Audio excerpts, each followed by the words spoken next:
My name is Nancy Kirstein. I am the owner and operator of the Good Earth Farm in Lennox, South Dakota.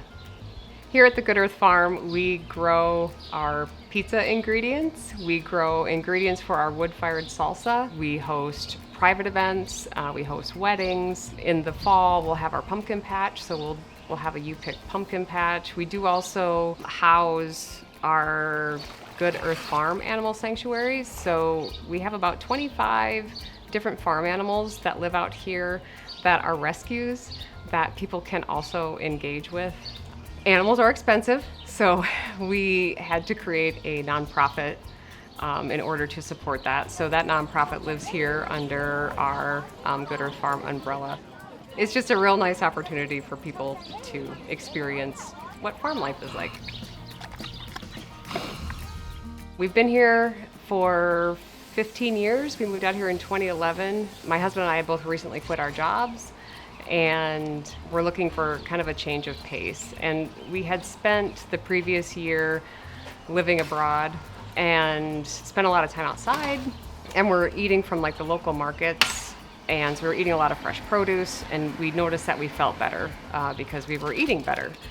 And when we came back to South Dakota, we decided that we wanted to be vegetable farmers. We were looking for something that we could do that would get us outside, because we enjoyed being outside, and something that we could feel good about doing every day. So we decided on growing vegetables and using the CSA model after doing quite a bit of research. And then it also took us a whole bunch of time to find a suitable farm, one that was close enough to Sioux Falls, one that had enough land. And we found the place that we're at now. In 2020, we decided to just kind of change pace and lean into a little more of that agritourism value-added product route. So that's how we ended up being a pizza farm. Here at the Good Earth Farm, we use sustainable growing practices. We don't use pesticides or herbicides, so we would be considered organic.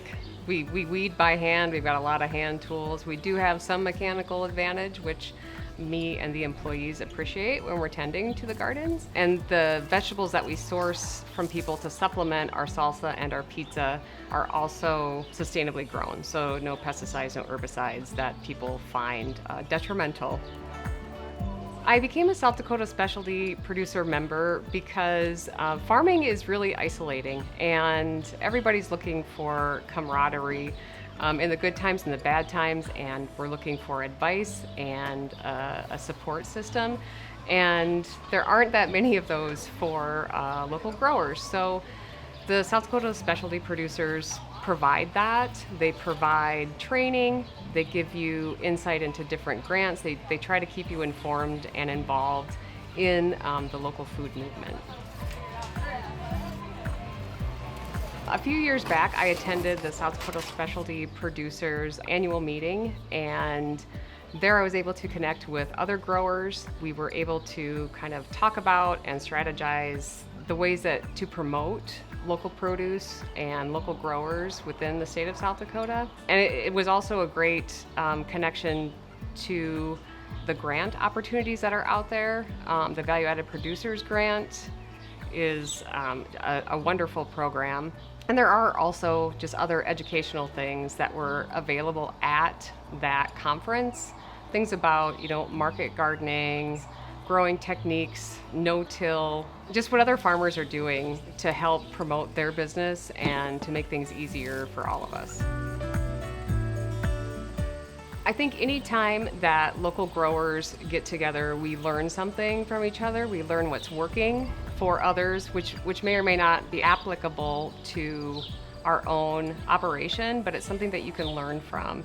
And so those types of opportunities that the specialty producers provide is invaluable.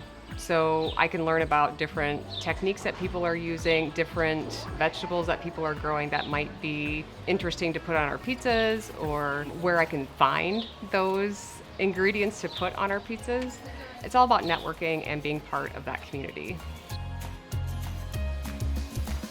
My favorite part about being a specialty crop farmer is being able to invite people out to see what it is that we do, to be able to experience the farm in a natural way. And not to sound too corny, but to be able to cultivate that community. The more that people get away from agriculture and the farm, the more that they don't have access to spaces like this, the easier it is to forget about them. And so by allowing folks to come out and see these spaces, they become more valuable to them also.